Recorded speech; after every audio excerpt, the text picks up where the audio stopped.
তীব্র ব্যথা ও যন্ত্রণার কারণ হয়ে দাঁড়ায়। একসময় ঠিকমতো খাওয়া যায় না, ঠিকমতো কথা বলা যায় না, জ্বর ঠাসা হলে সহজে সারতেও চায় না। এমন সমস্যায় ভোগেন অনেকেই। প্রাথমিক অবস্থায় জ্বর ঠাসা হলে কি করবেন? ব্যথার ঔষধ কিংবা অ্যান্টিসেপটিক ক্রিম ব্যবহার? না, এটা কখনোই করবেন না। প্রাকৃতিক উপায়ে জ্বর ঠাসা সারানোর চেষ্টা করবেন।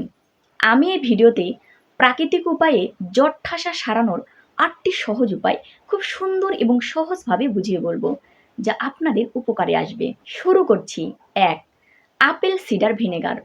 শারীরিক নানা সমস্যার সমাধান করে থাকে আপেল সিডার ভিনেগার। প্রাকৃতিক ব্যাকটেরিয়া এবং ভাইরাসের বিরুদ্ধে দাওয়াই হিসেবে কাজ করে এই আপেল সিডার ভিনেগার। কি করবেন? আপেল সিডার ভিনেগারের সঙ্গে পানি মিশিয়ে প্রতিদিন ২ বেলা ব্যবহার করবেন।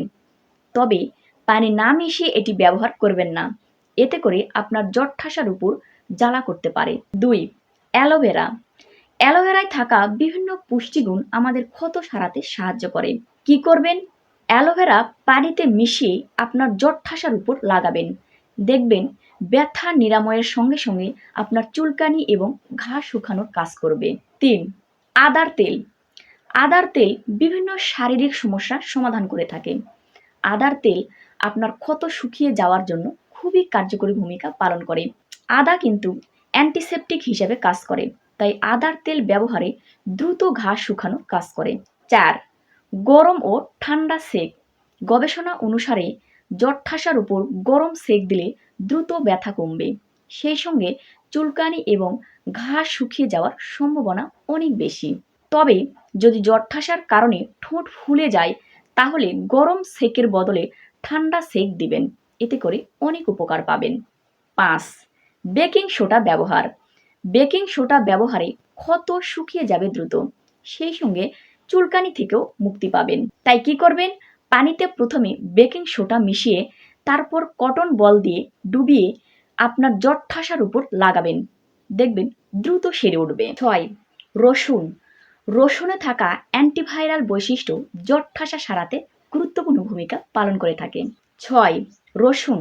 গবেষণা অনুসারে রসুনে থাকা অ্যান্টিভাইরাল জ্বর ঠাসা সারাতে গুরুত্বপূর্ণ ভূমিকা পালন করে। তাই কি করবেন?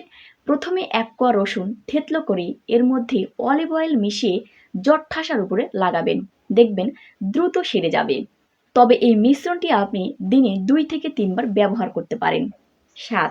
Vitamin E.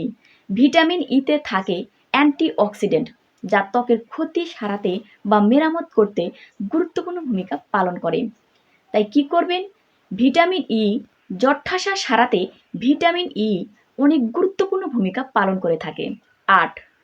সানস্ক্রিন ব্যবহার করুন। সূর্যের আলোর ক্ষতিকর রশ্মি জ্বর ঠাসার উপরে পড়লে আরও মারাত্মক আকার ধারণ করে।